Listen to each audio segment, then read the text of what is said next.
Hello there, and welcome to Sleepy Nights. This is Kevin, and tonight we dive into the history of medieval cats.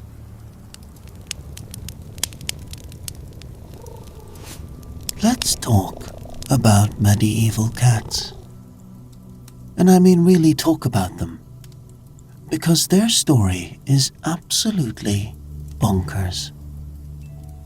We're talking about a 1,000-year period stretching from the early Middle Ages into the early modern era, where cats went from respected employees to literal demons and back again, sometimes in the same century. If you think your cat has a complicated relationship with humanity now, just wait till you hear what their ancestors went through. And, spoiler alert, it involves bell towers, witch trials, and a papal decree that might have accidentally contributed to the Black Death. The medieval period, roughly spanning from 500 to 1500 CE, and bleeding into the centuries beyond, was a wild time to be a cat. On one hand, you were an essential worker, the only thing standing between a village's grain supply and total rodent apocalypse. On the other hand, you might wake up on Tuesday to discover that the church has decided you are actually a demon in a fur coat. The cognitive dissonance must have been exhausting.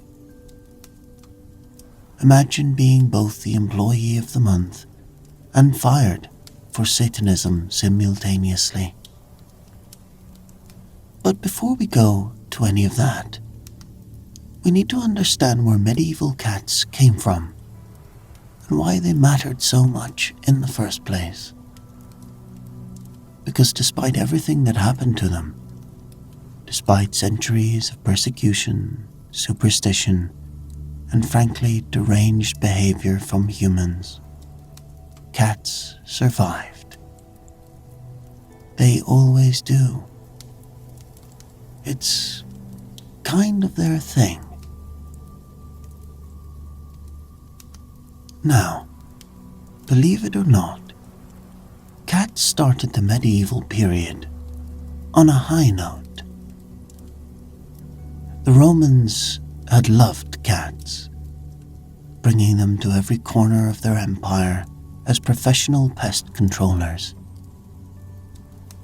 When Rome fell and Europe entered the early medieval period, cats remained valuable members of society. They had a job to do, and they were good at it. In fact, cats were so valuable that they had actual legal protections. In 10th century Wales, the king created laws that specifically outlined the value of cats. A kitten was worth 1 penny until it opened its eyes. Once it could see, it jumped to 2 pennies. But once it caught its first mouse, 4 pennies, my friend. That's inflation you can believe in. The laws were incredibly specific. If you killed someone's cat, you had to pay compensation in grain. Specifically, you had to hold the dead cat by its tail, with its nose touching the ground, then pour wheat over it until the entire cat was covered. That was your fine. Try explaining that to your homeowner's insurance today. Yes, I need to file a claim. I owe my neighbor 1 cat height in wheat. But it gets better. The law specified that a good cat should have intact ears, eyes, teeth, and claws. It should be a good mouser, and not eat your food when it wasn't supposed to. And if you were a woman living alone, you were entitled to a cat as protection against rodents.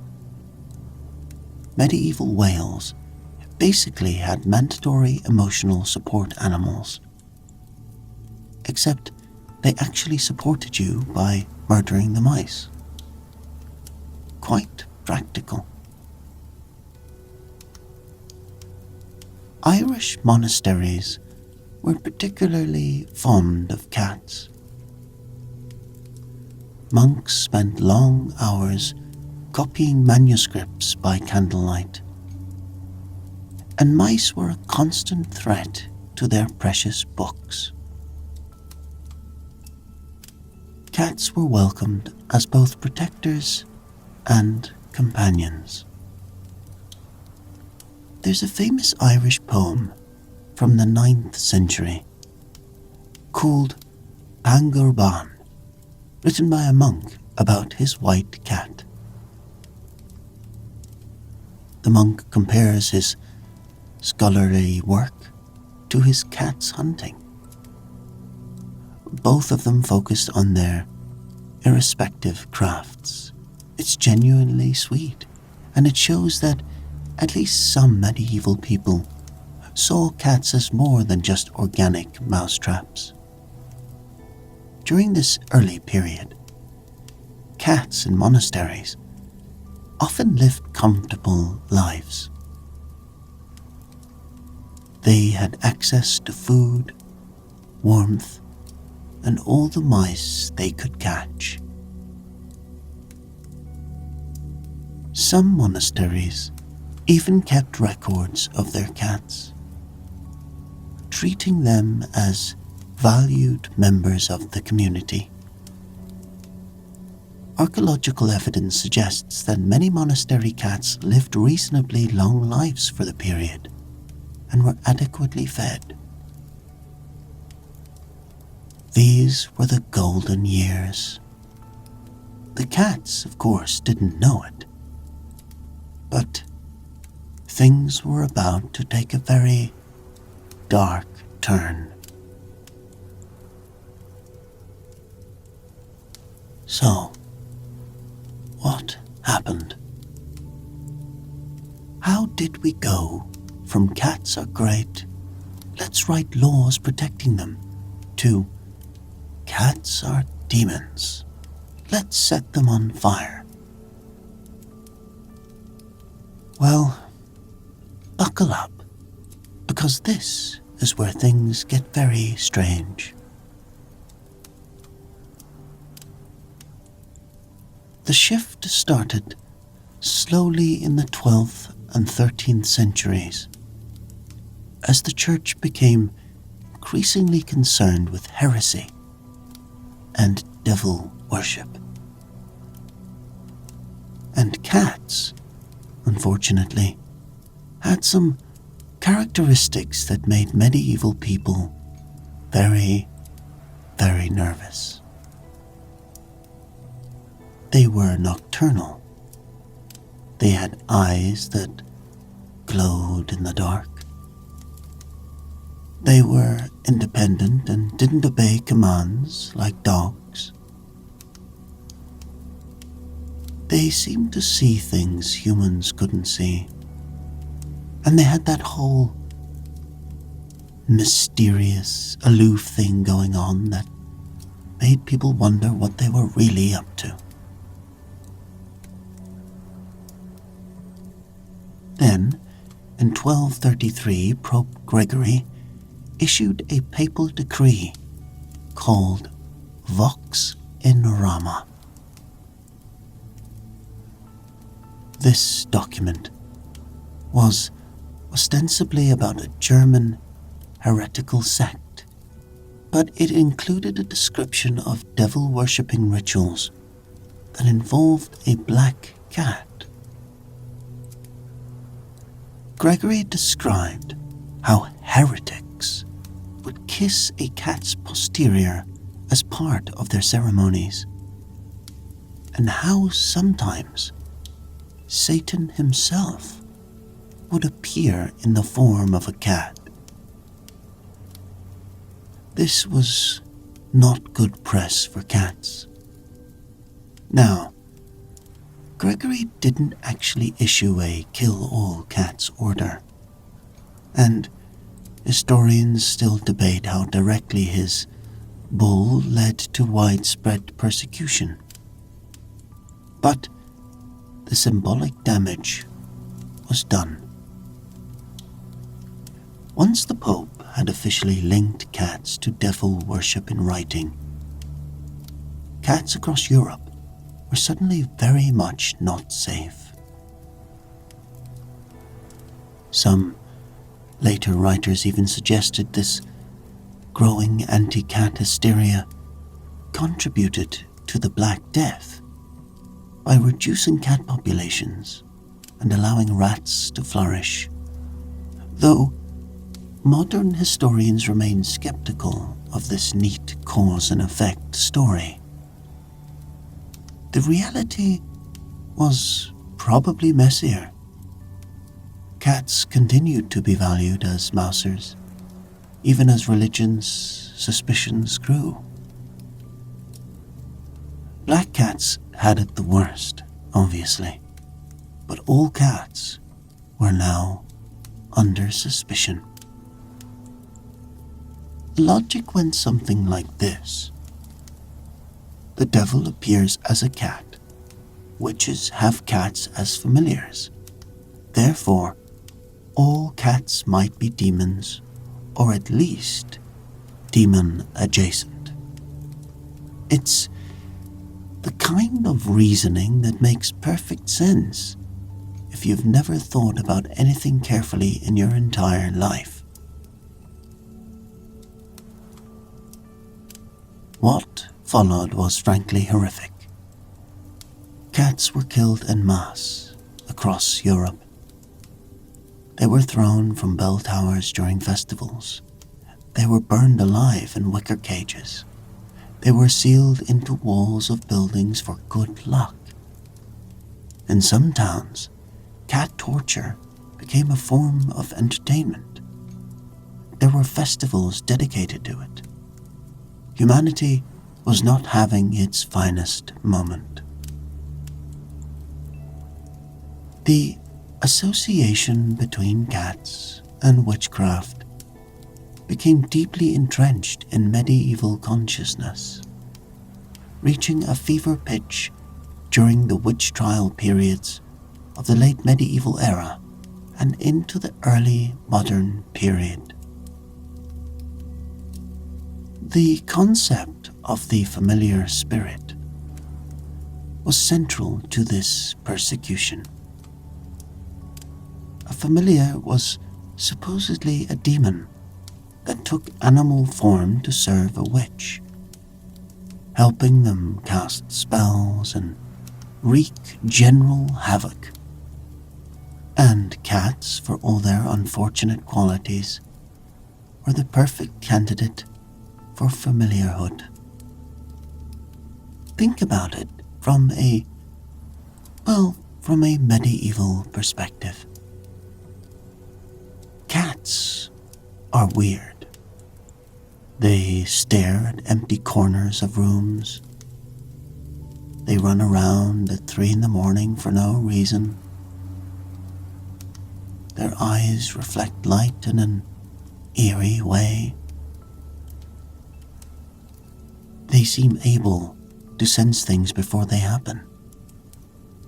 They're incredibly hard to train or to control. They appear and disappear silently. They sometimes bring you dead things as presents, which is, let's be honest, pretty demonic behavior.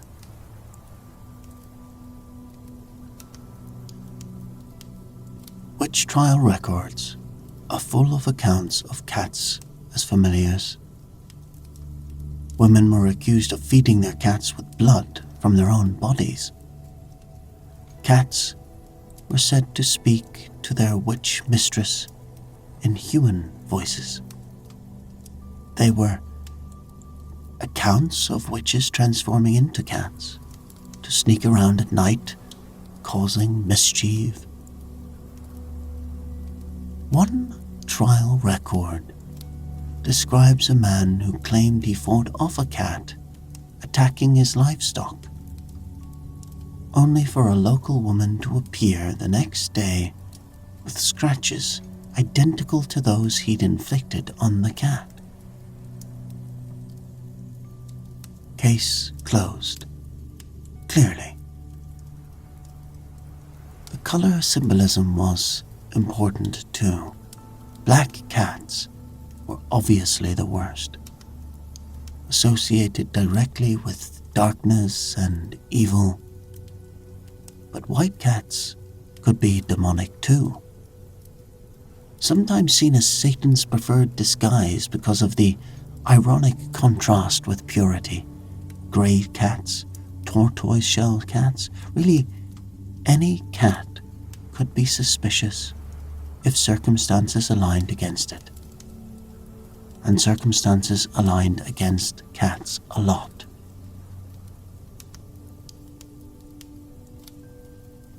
Different regions had different superstitions. In some areas, a cat crossing your path was a terrible omen. In others, a cat sneezing meant rain was coming. But a cat washing its face meant visitors would arrive, unless the cat was black, in which case you were probably cursed. The specificity of these beliefs is almost impressive in its paranoia. By the 17th century, the cruelty reached almost cartoonish extremes in imagination. Scholars described a cat piano or cat organ, an abomination where cats would be arranged with their tails secured between a keyboard, and pressing keys would cause spikes to prick the cat's tails, making them yowl at different pitches. While it's debated whether this was ever actually built or just described as a theoretical device, the fact that learned men even conceived of it tells you everything about attitudes toward cats. Stories circulated of demonic cats with supernatural powers. Cats that couldn't be killed. Cats that cursed families for generations. Cats that could drain the life force from sleeping babies.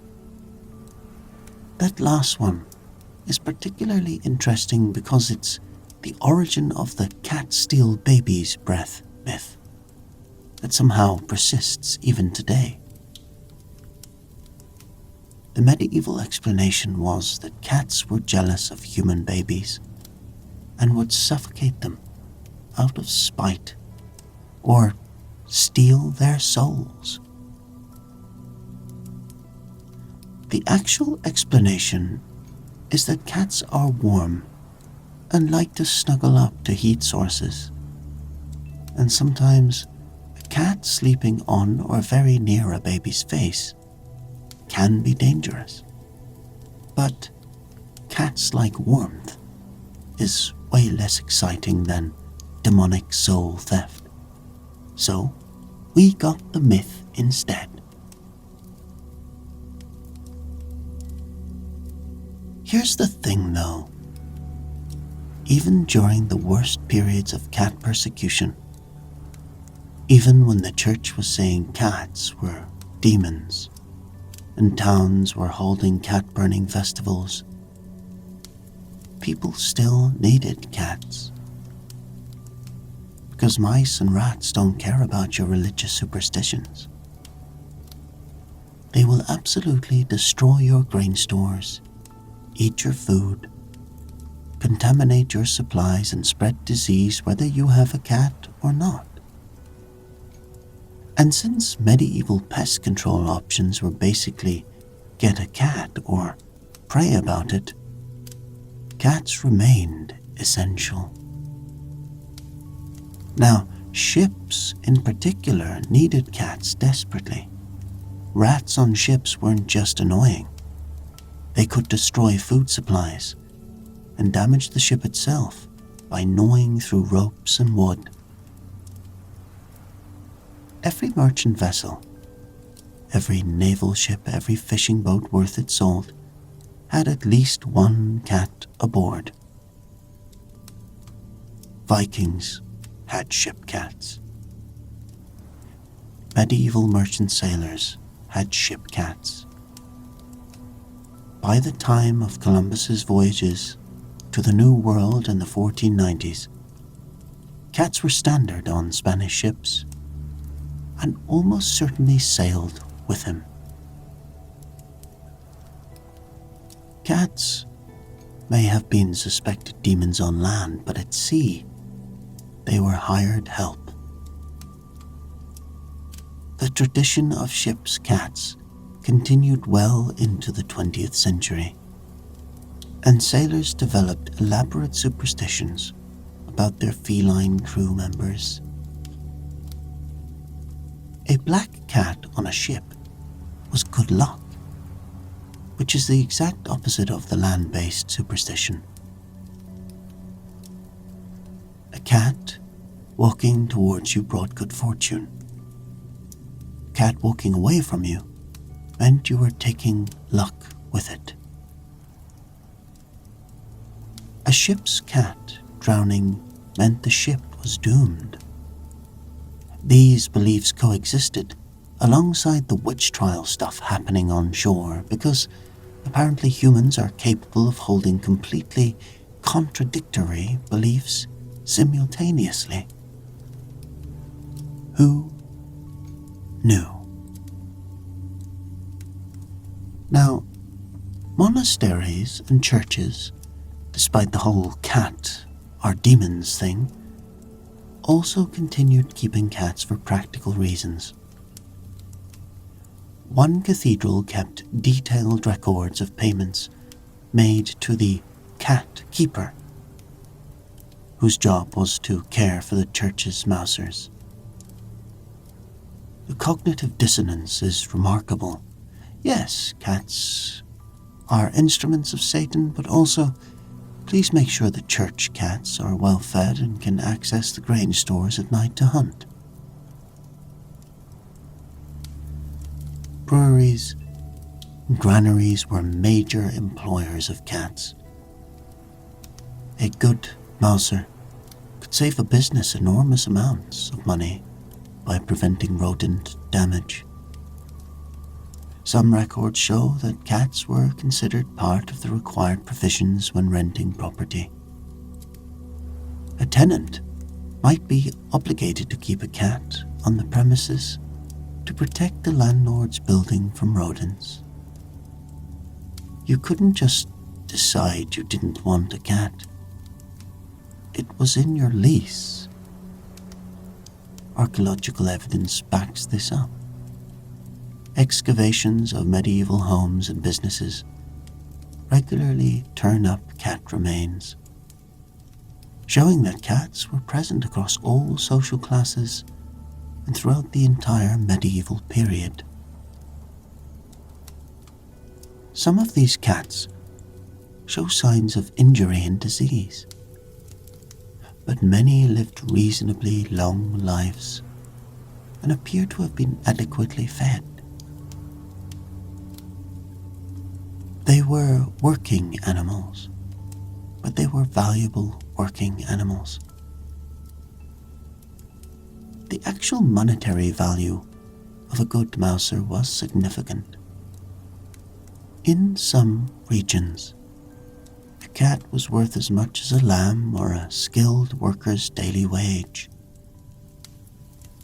Stealing someone's cat was a serious crime. Killing someone's cat, even accidentally required compensation. The Welsh laws I mentioned weren't unique.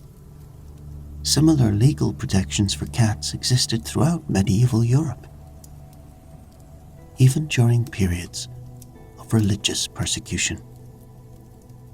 Money talks, even louder than the church sometimes.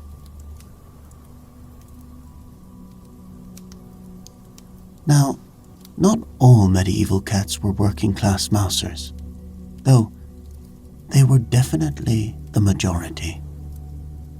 Some cats, through luck or exceptional mousing ability, found themselves in the homes of the wealthy and powerful, and their lives were quite different from the common cousins. In the early 16th century, Cardinal Wolsey, one of the most powerful men in England, famously kept a cat that attended state functions with him. This cat would sit beside Wolsey during important meetings and ceremonies, a bizarre sight that visitors commented on in their letters. Wolsey was not known for his sense of humor, so this appears to have been a genuine display of affection for his feline companion, rather than some kind of political statement.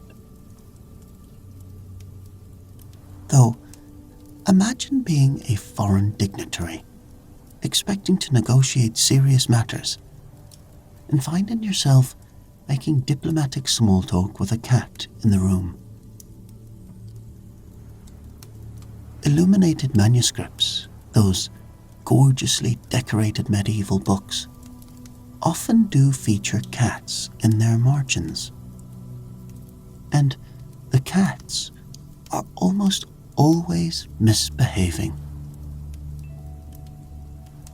You'll see illustrations of cats stealing food, knocking over inkwells, batting at the quills while monks try to do work, and generally being chaotic nuisances.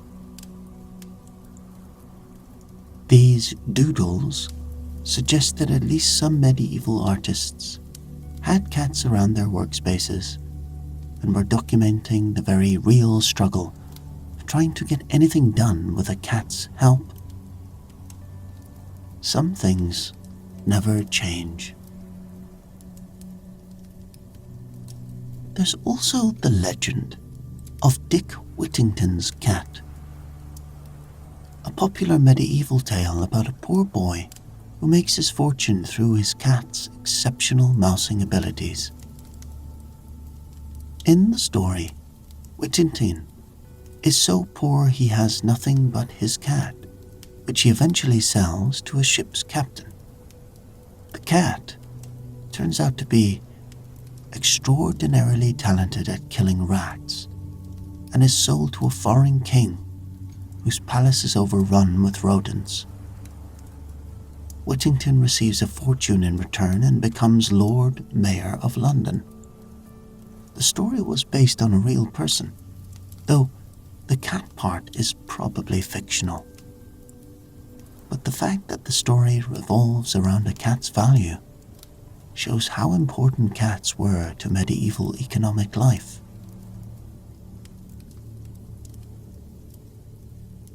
Cats appear in medieval woven wall hangings and paintings, sometimes as symbolic elements, but occasionally as what appear to be beloved pets.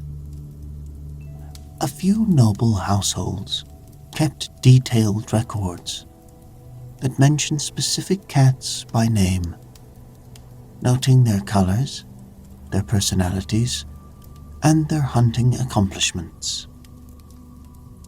These weren't just anonymous mousers. They were individuals with identities, at least to their owners. The gap between wealthy cats and working cats was substantial. A noble's cat might eat from the table, sleep on cushions, and be treated with genuine affection. A barn cat ate what it caught, slept where it could find warmth, and was valued only as long as it produced results. This class distinction among cats mirrored human medieval society pretty precisely, which is both interesting and deeply depressing.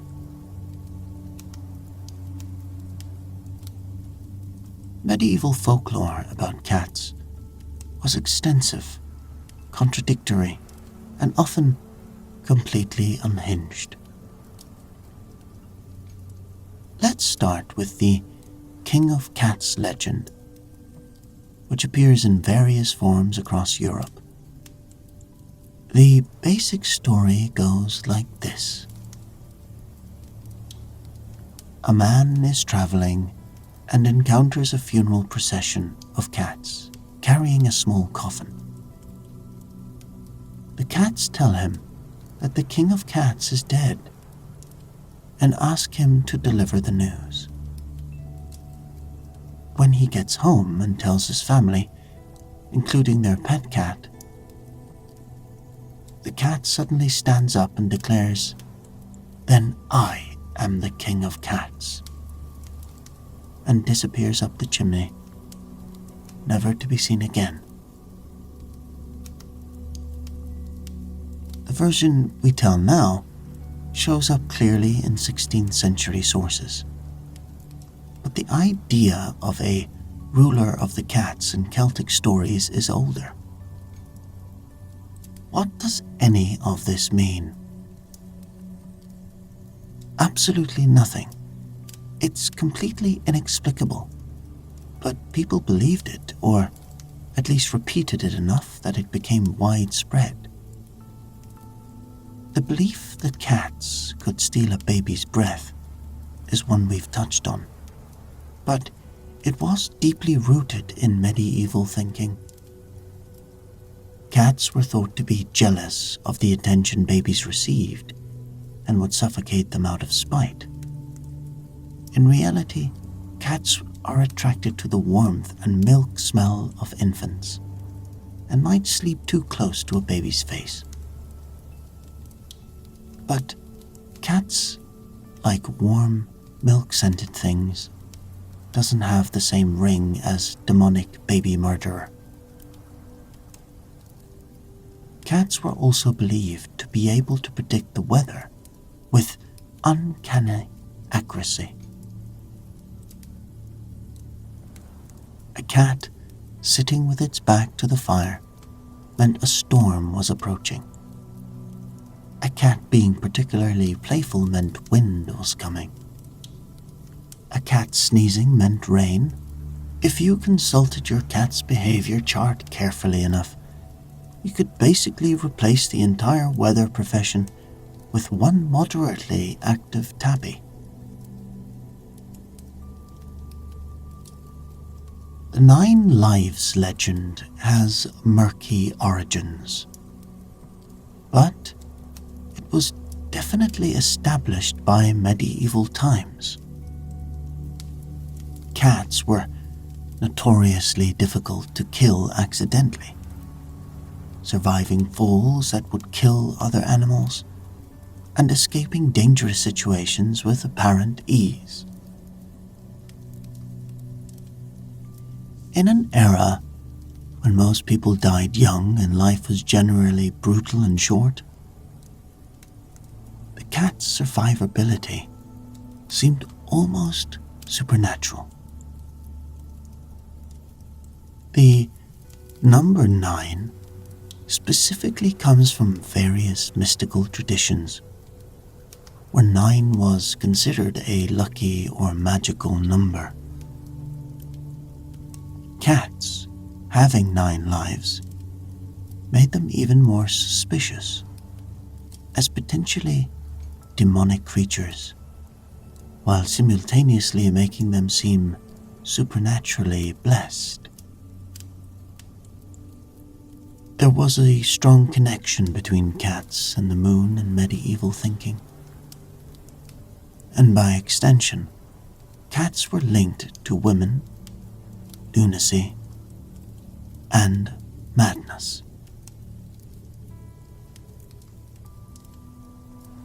The moon controlled the tides, menstrual cycles, and according to medieval medicine, various forms of insanity.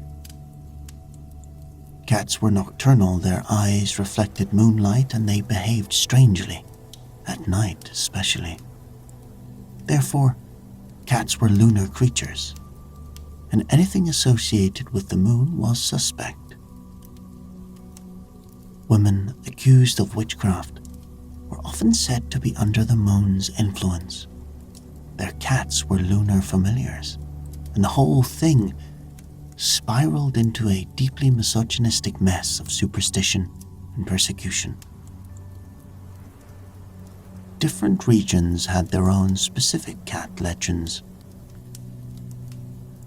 In French folklore, there was the matagot, a demonic cat spirit that could bring wealth to its owner if properly treated. You had to lure the matagot with fresh chicken, bring it home without looking back, and then give it the first bite of every meal and the first drink of every beverage. If you did this faithfully, the matagot would reward you with a gold coin every morning. If you failed in your duties or mistreated the matagot, it would curse you and your family. It's like having a very demanding, potentially demonic roommate who pays rent in mysterious gold coins. Norwegian forest cats featured in Norse legend, pulling the goddess Freya's chariot and being associated with fertility and abundance.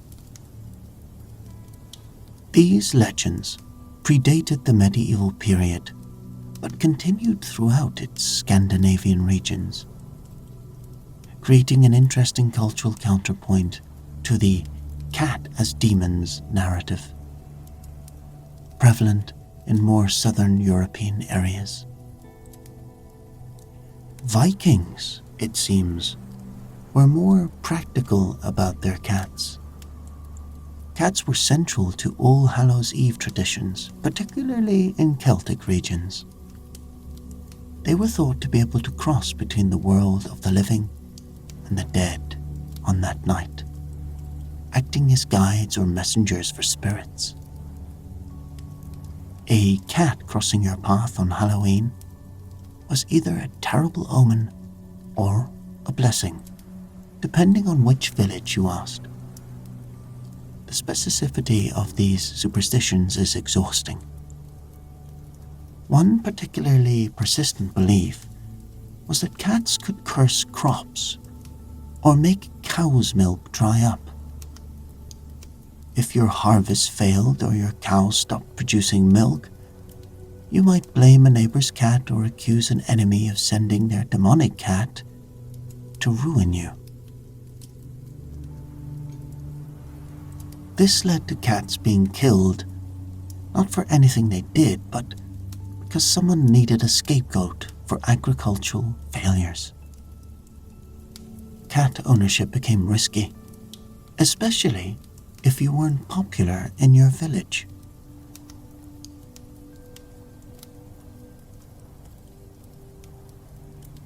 This is the part where things get genuinely quite strange and upsetting.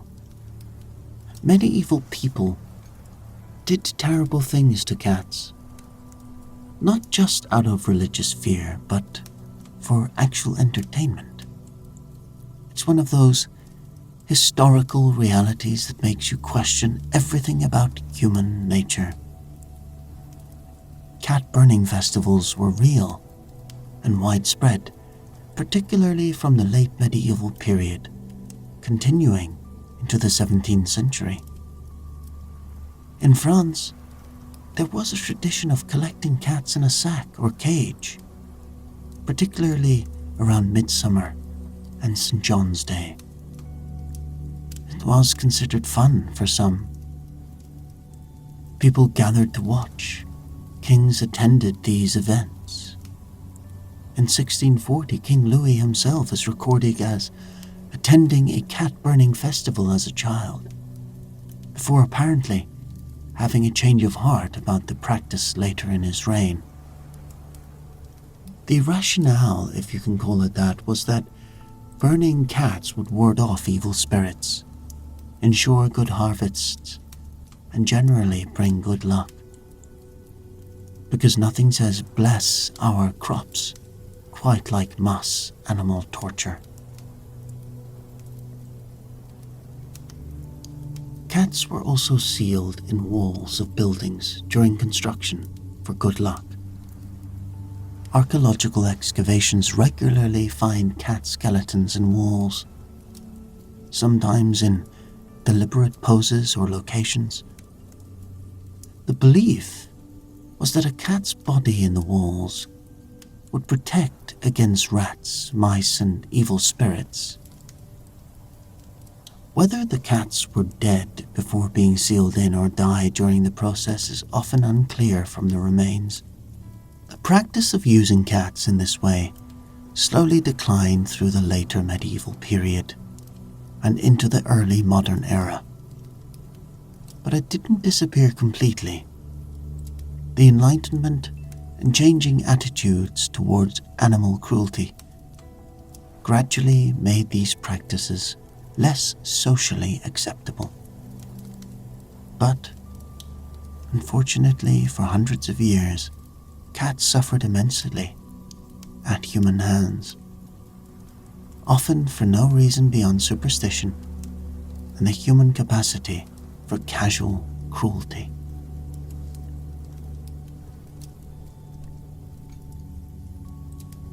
Despite everything, cats still managed to appear in medieval literature and art, sometimes portrayed with surprising sympathy. The Pangorban poem I mentioned earlier is genuinely lovely, comparing the monk's intellectual pursuits to his cat's hunting. The monk sees himself and his cat as colleagues, both dedicated to their respective crafts. Medieval bestiaries, those illustrated books describing animals both real and imaginary, included cats with mixed symbolism. Cats represented vigilance and hunting prowess, but also laziness, sensuality, and demonic associations. A bestiary might describe the cat's excellent vision and hunting ability in one paragraph, and warn about its connection to darkness and evil in the next. Medieval thinking contained multitudes, apparently. Geoffrey Chaucer mentioned cats in his works, usually in passing, but occasionally with more detail. In one tale he references a cat fed with milk and tender meat, who will still abandon the finest home to hunt mice in the street, suggesting the cats cannot escape their base nature, no matter how well treated. It's not exactly flattering, but it shows that medieval writers observed real cat behavior. Cats in manuscript margins are endlessly entertaining. Medieval illuminators drew cats everywhere, often showing them in compromising positions, stealing fish, fighting with dogs, being chased, playing musical instruments, and causing general chaos. These marginal drawings suggest that, despite all the demonic associations, many medieval people recognized cats for what they are: chaos agents in fur coats who do whatever they want regardless of human plans. The gap between religious condemnation and actual artistic representation is notable. While church documents railed against cats as demonic, individual monks and scribes doodled cats in their manuscripts with evident affection. The official position and the lived reality didn't always match up, which gives us hope that at least some medieval people saw through superstition and appreciated the cats for the complicated, occasionally useful, frequently annoying creatures they actually were. So, what does all this mean for cats? Well, they survived, obviously. Cats are survivors. But the medieval period left lasting marks on both cats and human culture. Many modern superstitions about cats trace directly back to medieval beliefs. Black cats being unlucky, cats stealing breath from babies, cats having 9 lives, cats and witches being connected. All of these have medieval roots. Some people still distrust black cats or feel uneasy about cats behaving in perfectly normal cat ways because of, well, thousands of years of propaganda. The persecution of cats during the medieval period may have affected cats' genetics and behavior. Cats who were more visible, more social, or less afraid of humans were more likely to be caught and killed during periods of persecution. This created selection pressure favoring cats who were better at hiding, more nocturnal, more independent, and generally less trusting of humans. We may have literally bred caution into the cat genome through centuries of persecution. The slow rehabilitation of the cat's reputation began in the late medieval period and accelerated during the Renaissance and Enlightenment as people became more skeptical of superstition and more scientific in their thinking. But that took a long time. Even today, cats are sometimes viewed with suspicion in ways that dogs rarely are. The medieval legacy lingers. What can we learn from all this? Medieval attitudes towards cats teach us about fear, scapegoating, and how quickly useful creatures can become targets when people need something to blame for their problems. Cats didn't change during the medieval period. Human attitudes did. 1 century, they're legally protected valuable workers. The next, they're burned for life for entertainment. The cat did nothing different. We did. There's also something profound about the resilience of cats throughout this period. Despite everything humans threw at them, literally and figuratively, cats persisted. They kept catching mice, kept living alongside humans, kept doing cat things regardless of whether we thought they were divine, demonic, or somewhere in between. They survived because they were too useful to completely eliminate and too independent to be fully controlled. Medieval cats paid an enormous price for their mystique, their independence, and their unfortunate tendency to have glowing, beautiful eyes. They were tortured and killed and persecuted for centuries, based on superstitions that seemed ridiculous now, but were deadly serious then. Yet they endured. Every cat alive today is descended from survivors of that period. from cats who avoided the fires, escaped the persecutors, and kept catching mice, even when doing so put them at risk.